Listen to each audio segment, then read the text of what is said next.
Hey, what's going on, everybody? This is Tyrone back with Tech Life. And this is another great article from the Mobile Report. I'll leave a link to it in the description so you guys can check it out. So we got a bit of an update here for the Keep and Switch promo that T-Mobile runs. I mean, it's not a promo, it's more of a permanent thing. So T-Mobile's popular Keep and Switch offer now includes the S24 series and more.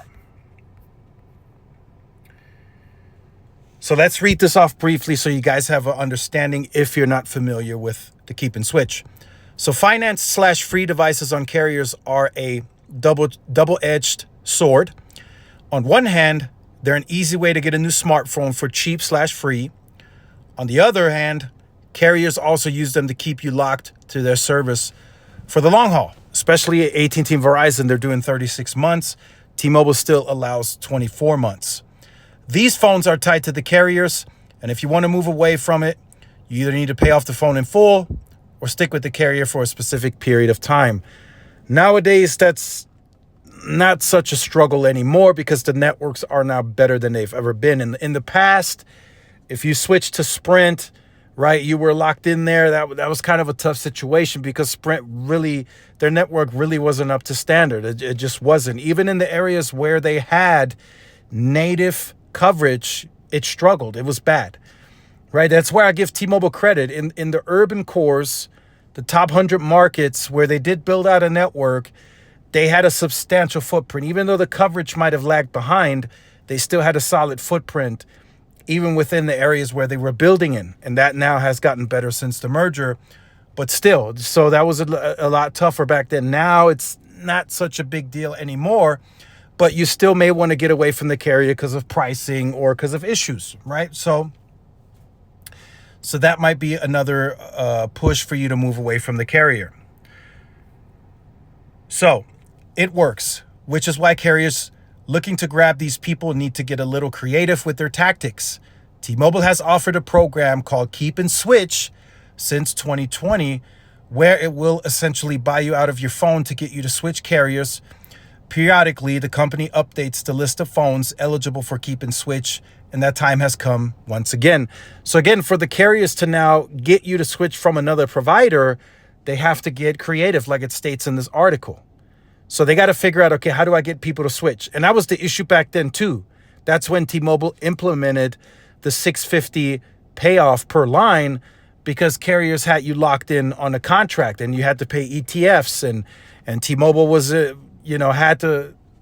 had to find a way around that, and that's when they came out. We'll pay that stuff off for you. So these are the new devices that are now included. So T-Mobile now has a range of new devices that are available to users who want to switch to the carrier.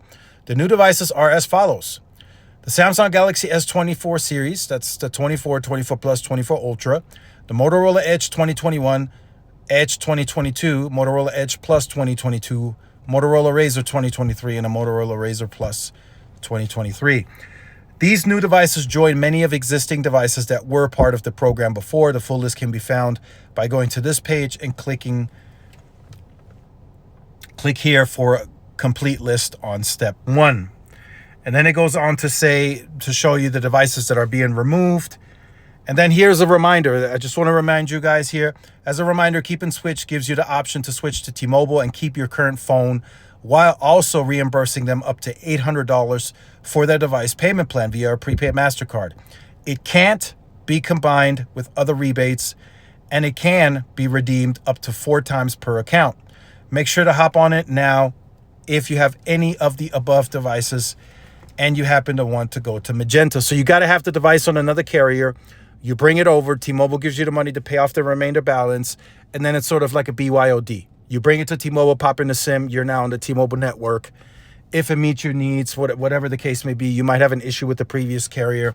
But again, make sure you check out this article. All the devices are listed. Make sure that the one that you might want to bring is listed on this list below, because the device needs to be listed that you can bring. If you have a device that's not listed, you probably won't be able to bring it to T-Mobile, and they won't give you the credit to pay it off. And that's essentially what they're doing, to Keep and Switch, right? They say, hey, we give you up to $800 for 4 lines, and then you bring the device. Let's say you owe, I don't know, $600, whatever. Then they give you the money, right? you take that MasterCard, you pay off the previous carrier, and now that device that's eligible on T-Mobile's end, you now pop in a SIM or eSIM, whatever the case, and then you're now ready to rock and roll on T-Mobile's network. So just wanted to share that with you guys, this brief update. Make sure you guys stay tuned for more. Like, share, subscribe, follow my social media outlets. This is Tyrone with Tech Life. See y'all in the next one. Peace.